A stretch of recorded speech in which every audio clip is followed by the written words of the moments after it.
er wordt heel vaak over krimp wordt praat. En wat het eigenlijk inhoudt, het houdt gewoon in dat je dus een andere samenstelling van die bevolking krijgt.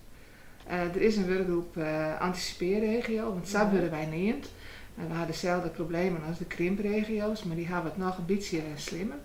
En die werkgroep die is dus druk dwaande om te zien van hoe kunnen wij dus anticiperen op die veroordeling van de samenstelling van de bevolking. Merkt u hier ook iets van de krimp? Van de krimp, ja. Mensen lopen allemaal weg.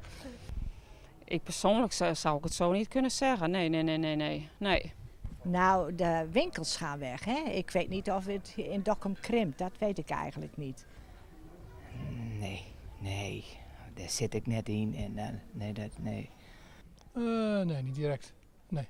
Wel dat de winkelpanden leeglopen, maar bij ons op de basisschool hebben we nog niet echt leeglopen. Nee. Krimp, daarvoor zou je zeggen er komen minder mensen, dat is waar. Maar dat is niet het hele verhaal. Het hele verhaal is dat de inwoners van Friesland in de komende 10, 20 jaar gemiddeld steeds ouder zullen worden. Dat er ook minder kleine kinderen komen, schoolgaande kinderen. Dus we worden met z'n allen ouder. En er komen minder mensen per huis te wonen.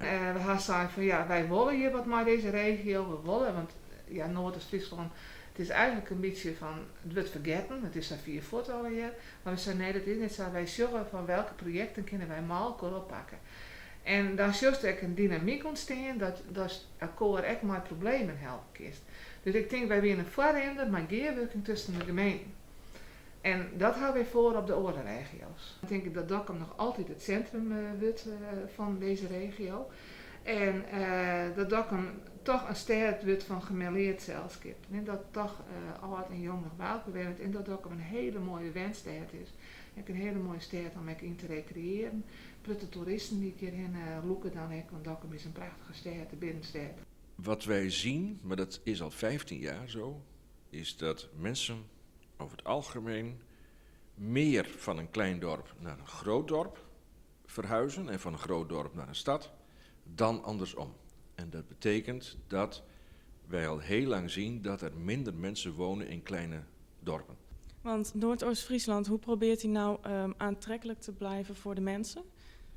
Ik denk dat Noordoost-Friesland daar heel goed mee bezig is.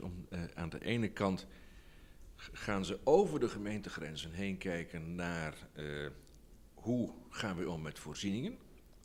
Aan de andere kant proberen ze ook samen met het bedrijfsleven en de scholen om Noordoost-Friesland een interessante plek te maken voor jonge mensen. Om carrière te maken, om wonen, werken, een gezin stichten, om dat te kunnen combineren. En wij hebben net zo'n een probleem als krimp, maar wij zorgen krimp als een kans.